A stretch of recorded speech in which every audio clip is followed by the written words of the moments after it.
The story Senators Lindsey Graham, R-S.C., and Bill Cassidy, R.L.A., tell about their legislation during speeches and news conferences is a straightforward, seemingly innocuous one, that they are simply transferring money and authority away from the federal government to their colleagues in the Senate. Graham and Cassidy make a different, more nuanced pitch. With key Republicans nervous about what the bill would mean for coverage of their constituents, Graham and Cassidy are promising the vast majority of Republican states would end up with more money, not less, if the proposal becomes law. The story Graham and Cassidy are telling the public is a vast oversimplification, one that leaves out the bill's most important elements. And the story they are peddling to colleagues? That's even more misleading. The bottom line is that the Graham-Cassidy bill is like every other repeal proposal that's come before Congress this year. It would mean millions more people struggling to get care or being exposed to financial hardship. And it most certainly hit some Republican-leaning states hard.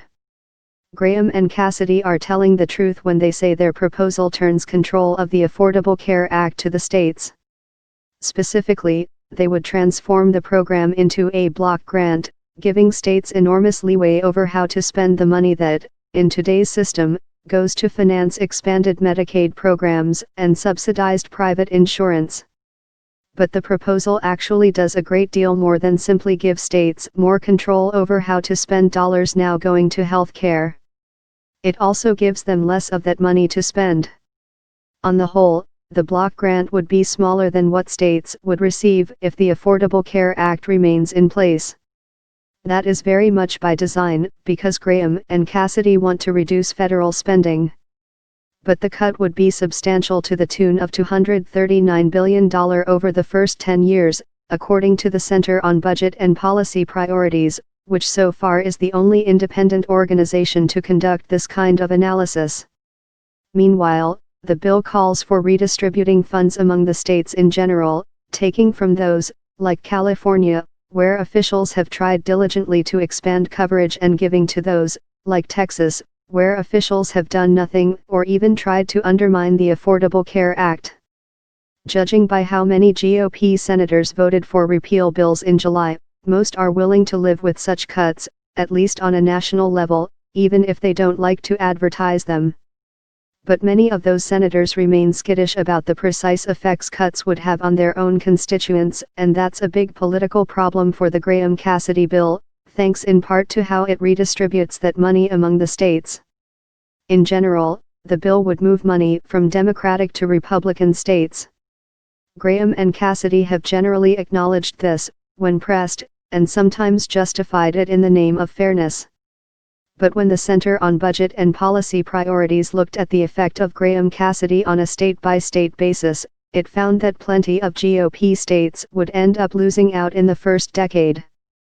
Among them are Alaska, Arizona, and Maine, which are home to Senators Lisa Murkowski, John McCain, and Susan Collins, the GOP trio that famously voted against the last repeal bill in late July, preventing it from passing. Because Republicans need 50 votes to pass repeal and have only 52 members, Graham-Cassidy can't pass without the support of at least one of those senators. Cassidy's document compares absolute spending levels in 2020, when the bill's changes kick in, and 2026, the end of the 10-year budget window. But health care costs are constantly rising faster than inflation. Simply to keep pace, so that people don't lose access to care, spending must grow more quickly, as it does under the Affordable Care Act, but wouldn't under Graham-Cassidy. In short, the cuts are much deeper than Cassidy's spreadsheet shows, and the bill would hurt many more states than the document acknowledges. In a normal legislative debate, such propaganda wouldn't really matter. Multiple independent experts, including those at the Congressional Budget Office, would have plenty of time to analyze the proposal. Lawmakers, in turn, would have plenty of time to study those results and reach their own conclusions about which projections were the most reliable and which raised issues that mattered most to them.